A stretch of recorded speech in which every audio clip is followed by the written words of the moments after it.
I was told the days of bipartisanship were over, and that Democrats and Republicans can no longer work together. But I refuse to believe that, because America can never give in to that way of thinking. Look, the only way American democracy can function is through compromise and consensus. And that's what I work to do as your president. You know, to forge bipartisan agreement where it's possible and where it's needed. I've signed more than 350 bipartisan laws thus far in almost 2.5 years, including an historic law that rebuilding America so that we can rank #1 in the world in infrastructure instead of where we're ranked now number 13 in the world. Another historic law, rebuilding our manufacturing base so that we'll lead the world once again in making semiconductor chips so much more and so many more sophisticated ones. And now, a bipartisan budget agreement. This is vital because it's essential to the progress we've made over the last few years is keeping full faith and credit of the United States of America and passing a budget that continues to grow our economy and reflects our values as a nation. That's why I'm speaking to you tonight, to report on the crisis averted and what we're doing to protect America's future. Passing this budget agreement was critical. The stakes could not have been higher. If we had failed to reach an agreement on the budget, there were extreme voices threatening to take America for the first time in our 247-year history into default on our national debt. Nothing would have been more irresponsible. Nothing would have been more catastrophic. Our economy would have been thrown into recession. Retirement accounts for millions of Americans would have been decimated. 8 million Americans would have lost their jobs. Default would have destroyed our nation's credit rating, which would have made everything from mortgages to car loans to funding for the government much more expensive. And it would have taken years to climb out of that hole. And America's standing as the most trusted, reliable financial partner in the world would have been shattered. So, it was critical to reach an agreement. And it's very good news for the American people. No one got everything they wanted, but the American people got what they needed. We averted an economic crisis, an economic collapse. We're cutting spending and bringing the deficits down at the same time. We're protecting important priorities from Social Security to Medicare to Medicaid to veterans to our transformational investments in infrastructure and clean energy. I want to commend Speaker McCarthy. You know, he and I, and our teams, we were able to get along, get things done. We were straightforward with one another, completely honest with one another, respectful with one another. Both sides operated in good faith. Both sides kept their word. And I also want to commend other congressional leaders. House Minority Leader Jeffries, Senate Majority Leader Schumer, Senate Minority Leader McConnell. They acted responsibly and put the good of the country ahead of politics. The final vote in both chambers was overwhelming, far more bipartisan than anyone thought was possible.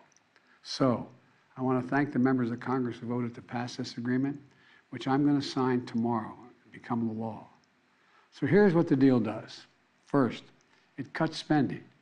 And over the next 10 years, the deficit will be cut by more than $1 trillion. And that will be on top of the record $1.7 trillion. I already cut the deficit in my first 2 years in office. And it's clear we're all on a much more fiscally responsible course than the one I inherited when I took office 4 years ago. When I came to office, the deficit had increased every year the previous 4 years. And nearly $8 trillion was added to the national debt in the last administration. And now we're turning things around. And that's good for America.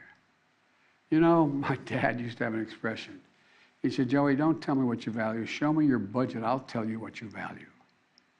That's at the heart of this debate. What do we value? Protecting seniors. You may remember during my State of the Union address, there was a spirit exchange between me and a few Republicans spontaneously occurring on the floor of the House of Representatives. I was pointing out that for years, some of them were putting forward proposals to cut Social Security and Medicare. And some of them that night took exception, and they said very loudly that that wasn't true. So I asked them on the floor at that night, I said, ask them a simple question. Will you agree not to cut Social Security, not to cut Medicare? Would they agree to protect these essential programs? They're a lifeline for millions of Americans.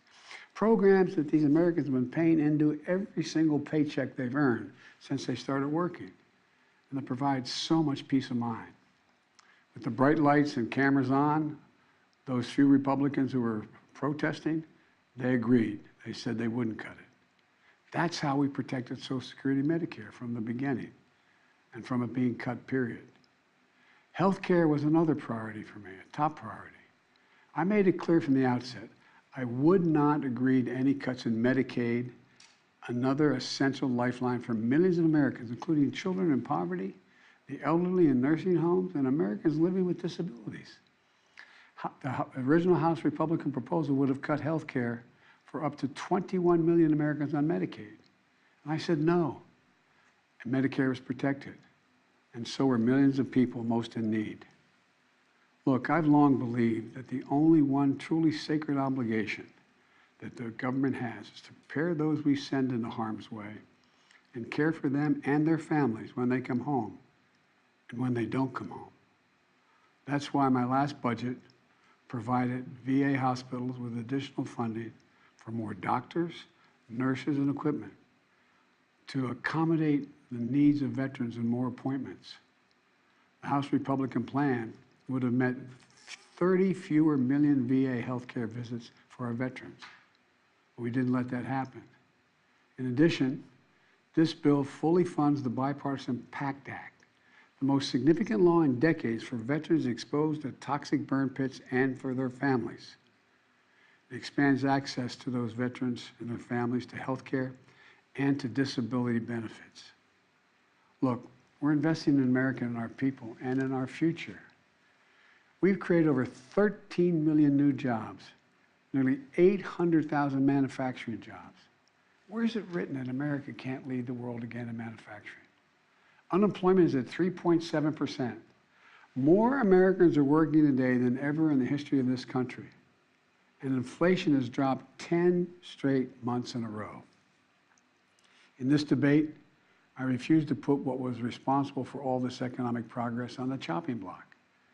This bipartisan agreement protects the law that will help us build the best infrastructure in the world.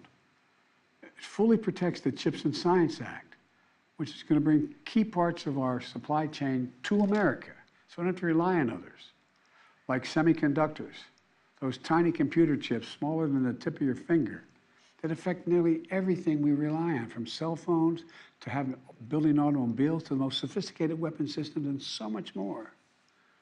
We protected another law that I passed and signed last year that finally beat Big Pharma, which I've been trying to do for over 30 years. It finally gives Medicare the power to negotiate lower drug prices, just like the VA has been able to do for veterans. This law has already dramatically cut the cost of insulin for seniors, from as much as $400 a month to just $35 a month for insulin. Negotiating lower drug prices not only saves seniors a lot of money, it saves the country a lot of money. $160 billion that's not having to be paid out because drug prices are more rational. We pay the highest drug prices of any industrial nation in the world, and it's just the beginning. You know, we also protected the most significant breakthrough ever in dealing with the existential threat of climate change. Today, new wind and solar power is cheaper than fossil fuel. Since I've been in office, clean energy and advanced manufacturing have brought in $470 billion in private investments. That's going to create thousands of jobs, good-paying jobs, all across this country, and help the environment at the same time. Remember, at the beginning of this debate, some of my Republican colleagues were determined to gut the clean energy investments. I said no. We kept them all. And there's so much more to do. We're going to do even more to reduce the deficit. We need to control spending if we're going to do that. But we also have to raise revenue and go after tax cheats and make sure everybody's paying their fair share.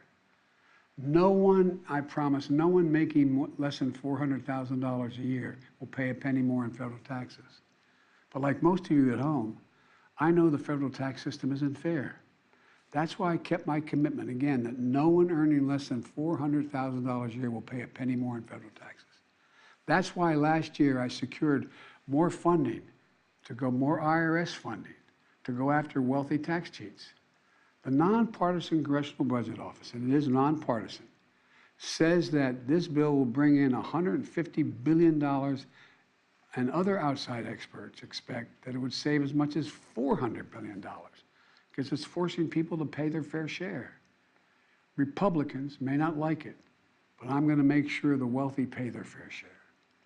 I'm also proposed closing over a dozen special interest tax loopholes for big oil, crypto traders, hedge fund billionaires, saving taxpayers billions of dollars. Republicans defended every single one of these special interest loopholes, every single one. But I'm going to be coming back, and with your help, I'm going to win. Right now, catch this, right now the average billionaire in America pays just 8% in federal taxes. 8%. Teachers and firefighters pay more than that. That's why I proposed a minimum tax for billionaires. Republicans are against it, but I'm going to keep fighting for it. No billionaire should pay less in federal taxes than a teacher or a firefighter. Look, let me close with this. I know bipartisanship is hard, and unity is hard, but we can never stop trying. Because in moments like this one, the ones we just faced, where the American economy and the world economy is at risk of collapsing, there's no other way. No matter how tough our politics gets, we need to see each other not as adversaries, but as fellow Americans. Treat each other with dignity and respect. To join forces as Americans to stop shouting, lower the temperature, and work together to pursue progress, secure prosperity, and keep the promise of America for everybody. As I've said in my inaugural address, without unity, there is no peace, only bitterness and fury. And we can never become that country. I can honestly say to you tonight that I've never been more optimistic about America's future. We just need to remember who we are. We are the United States of America. And there's nothing we can't do when we do it together. So thank you all for listening, taking the time tonight to listen to me. May God bless you all, and may God protect our troops. Thank you.